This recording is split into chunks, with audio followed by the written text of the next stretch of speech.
Okay. Okay. So, hello everyone. My name is Dr. Ola Kalawale. I am the founder of MedmatchMD, an online platform that helps pre-med students make an educated decision of choosing the right offshore Caribbean medical school so that they can fulfill their dream of becoming MDs in the United States and in Canada. Today I have with me Brittanie Hazzard-Bigby. And Brittanie is a Houston native. She earned her Bachelor of Science degree from Baylor University and her MPH, Master of Public Health in Health Promotion and Behavioral Science from the University of Texas School of Public Health. While pursuing her MPH, Brittanie was also a maternal and child health fellow. Prior to matriculating into medical school, Brittanie worked in hospital administration for one of the largest medical systems in Houston, Texas. Currently, Brittanie is an international medical graduate, a third-year medical student at University of Health Sciences, St. Kitts, with aspirations of becoming a board-certified obstetrician and gynecologist. Throughout her academic tenure, Brittanie has served in a myriad of leadership roles. Her proudest leadership role have been with the Student National Medical Association. After serving as director of SNMA's Region 4, Brittanie was elected as a National Chairperson of the Board of Directors. She is the first IMG to hold both offices in the organization's 55-year history. Please join me in welcoming Brittanie Hazzard-Bigby. Brittanie. Thank you, Dr. Ola. Welcome. Thank you for taking the time to come and chat with me about MedmatchMD, about your journey and your and how you're inspiring a lot of pre-meds out there. So today I would start off by asking you, what made you decide to go into medicine? What made you decide to become a doctor? I know it's the cliche answer, but it was actually, my childhood dream. Full transparency, I wanted to be a lawyer until about 6th grade. And I had a math teacher who challenged me a lot. And he one day he was like, well, why do you want to be a lawyer? And I was like, well, because I want people, I want people who are wrongly accused to be free. And he said, well, what about those who are rightly accused? And I said, well, I'm not going to represent them. And he was like, well, that's not really how this works. And I thought about it for a long time. And I was like, well, I was young. I was in the 6th grade, so things are still pretty black and white. And so I just couldn't see myself doing that. So then I kind of went to my think tank and said, well, how else can I help people? I want to make sure that I live a life of service to others. And I fell in love with medicine. And so here we are a lot of years later, pursuing that dream. That's awesome. Awesome. So what made you decide to go to Caribbean medical school specifically? And walk us through your journey so far. Sure. So I went to do an MPH. So, well, let me back up. I graduated high school, K through 12. I graduated that whole process early. And then I got to Baylor and things were well, but I was tired of school. So I graduated Baylor a semester early.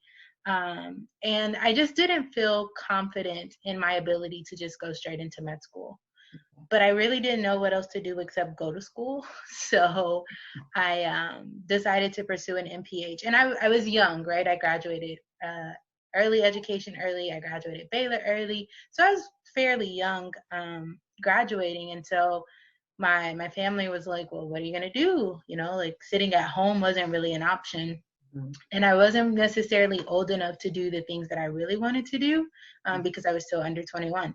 So I said, well, I'll go get an MPH. I had done a mission trip to Brazil with Baylor's public health program and fell in love with the concept of public health. And of course, as we sit in the middle of this pandemic, that's become such a huge thing. But I fell in love with it way back when. And so I said, well, I'll get my MPH. I got accepted And I off to MPH, to my MPH I went, and my mentor or advisor was a prior admissions officer for the University of Texas Southwestern. So I had talked to him, and I was like, I really want to go to medical school. I'm really just here because I don't have anything else to do. And unfortunately, he just wasn't very encouraging. He actually was pretty demeaning. And so I let that bother me for a long time, and I went and pursued hospital administration. I had the opportunity to work with the CEOs of the hospital, of the different divisions. I had the opportunity to work with the physicians, and I just didn't like the process. At the end of the day, healthcare is a business, and no matter how much we don't like it, it is what it is. And I said, well, this just isn't for me.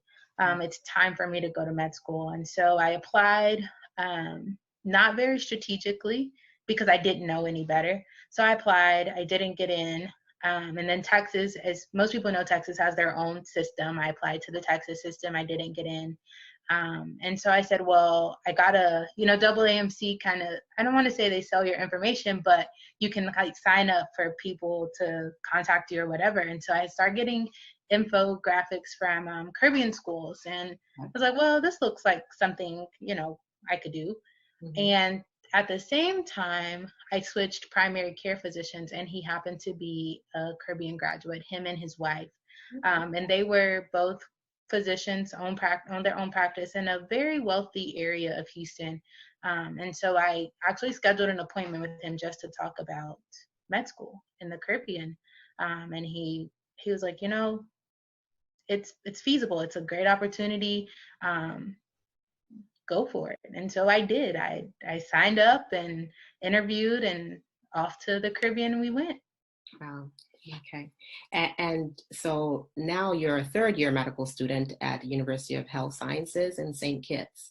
So walk us through the journey of getting started with, going to the Caribbean and starting, school in a foreign land, and what it's been. How long were you on the island for, and when did you come back to the States, and where are you in the process of things?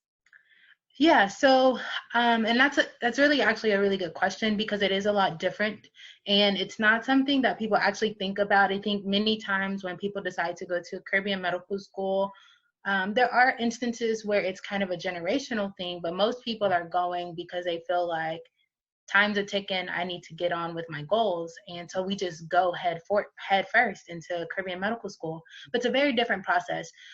So I actually started at Ross University. I went in May of 2016. And I was on the island for 4 semesters. So I did the accelerated program, did well. And I love the island. So Ross at the time was in Dominica. The people there were amazing. And they were like family, they checked on me. I had some medical issues there where I was really sick, and that's really scary. And people think, well, you're at a medical school, but healthcare in the Caribbean is very different than healthcare in the States, despite the fact that we're at a medical school. And so it was a really scary time. But the islanders wrapped me in their arms and took care of me and helped me, and it was great. And so actually I transitioned back to the States the end of the semester, right before Hurricane Maria devastated the Caribbean. And Harvey also hit Houston. So I actually was on the last plane into Houston, into Intercontinental, before Harvey hit. And so I transitioned back, and just going through Harvey, and it was really rough, that time period. And so what happens is when you finish on the island, most institutions have you take what we call the comp exam. And the comp exam is the exam that they use for you to demonstrate step 1 readiness. Right. And between some personal things plus going through Harvey, I just could not demonstrate that on that exam. And it was rough. It was a very tough situation, but it did teach me how to advocate for myself, because I knew I had the information, but it just wasn't translating. And so after all of that, I decided that I just had to transfer schools. Ross and I just weren't on the same page anymore. And so I transferred to the University of Medicine and Health Sciences, UMHS for short, because that's a lot to say. I transferred to UMHS, and it was great. One of the best decisions I actually have ever made in my medical career this far. And so I went through what we called Intro to Clinical Medicine Part 2. Okay. And that's what, that's where you go and you brush up on your clinical skills and get ready to go into the hospital. So I did that. I took STEP, did great on STEP, and then started my rotation. So when coronavirus hit, I was actually halfway through third year. So I am now just kind of sitting. I'm taking some virtual electives. So I'm started on my fourth year already because of the nature of coronavirus and this pandemic, but technically I'm halfway through third year right now. Okay. So you actually touched on a point that a question I was going to ask you, and that is how the coronavirus has affected your studies. So, like everybody else, it's affected so many students all over the globe. But there are some pre-med students that are interested in career medical schools, and they have that fear of, well, now with COVID, I mean, I don't even want to get out of my house, let alone go to the Caribbean.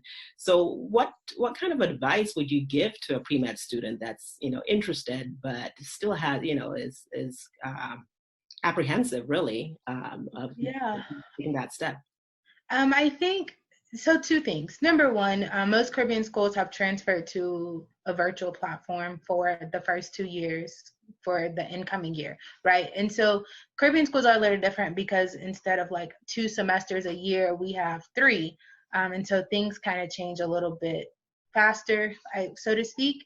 But at least for the fall semester, most Caribbean schools that I'm familiar with are online. They're virtual, which is not unique. A lot of institutions are doing that. So that's one thing you can kind of use to quell your fears because you're not going anywhere. You're going to be at home. Yes. And then the second part of that, though, is, when we look at the way the U.S. has responded to coronavirus versus some of the islands and where there's limited resources, they've been a lot more conservative in their measures and really been working to limit exposure and things like that. And some of my friends who are still on the island and some of my mentors who are still teaching and are on the island talk about, how safe they feel. It is, it's not without its issues, of course, but at least they are taking the proper measures and, making sure that they protect those both citizens and non-citizens on the island. So I think that you just kind of have to take solace in the fact that you get to spend your first semester at home. And hopefully by the time you run into your second semester, if virtual is not the option, you still have some type of time to kind of figure out how to prepare yourself to transition to the island. Excellent. So, on this platform, I like to debunk or demystify some myths that people have about Caribbean medical schools, because a lot of people have a whole lot of, just either stories that they've heard, how horrible it's been for some people and whatnot. And, as a Caribbean medical school grad myself and a, board certified family practice physician, have been practicing for a number of years, I consider myself a billboard in a sense of how it can work and how it can work for anybody. But, in your case, going through the process right now, what are, I can throw out a couple, one would be, people get concerned that Caribbean medical grads end up becoming just primary care physicians, and they're not going to specialize or get to specialize in other fields. What would you say about that? Because you did mention that your desire is to go into OBGYN. Yeah, so I think that's probably the most important myth to kind of address. So as a matter of fact, there was a St. George grad this past year, I believe it was this past cycle, or maybe the 2019 cycle, who matched into urology. And, urology is one of those specialties, the best of the best, right? And I think for me, seeing that was motivation, because I'm not going to sit here and tell you guys like I don't think about that and it's not something I hear or whatever. It's true. There are people who are just misinformed about what it means to be a Caribbean graduate. A lot of people think that it means we are on the beach 24/7 hanging out and, you know, people are just handing out A's. That is not the case at all. The beach was a luxury, even though I woke up to it every morning. And so, you know, you just have to realize, number one, learn how to advocate for yourself. Number two, just like whether you go to a U.S. school or any other school, you still have to do the work, and you put in the work. And yes, there are going to be cases where, you know, you have to be twice as good to get half of the respect. That's just the nature of the beast. But I think the more important thing to realize is that there are people who are successful. So why count yourself as one of the ones who's not going to be successful? I think it's a mindset shift. And you have to also just be willing to be flexible and adaptable. I think sometimes people don't understand that it's not going to be a one-shot straight through thing. You may have to take a more creative path to get to where you want to go, but that's okay. I think every step you take is necessary, no matter whether you feel like it in that moment or not. It's important for your journey. And one of the things I often do in my positions that I've been offered, you know, well, I've had the honor of serving and leadership and things like that.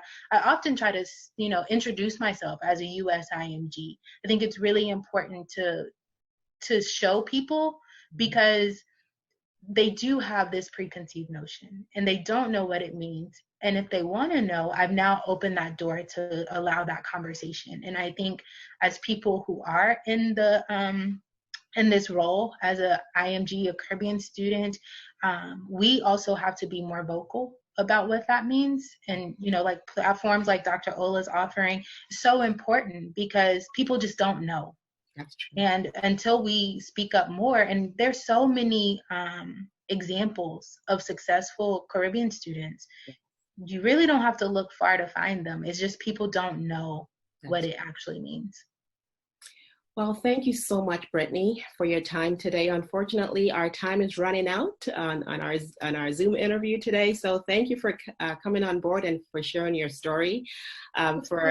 Yes, thank you. So for anyone who has any further questions, feel free to go to MedmatchMD.com and subscribe, get started, look at those goals. And you know, if you have any questions, for sure you can you know, follow me on Facebook, Instagram. I'm Doc Ola, MedmatchMD.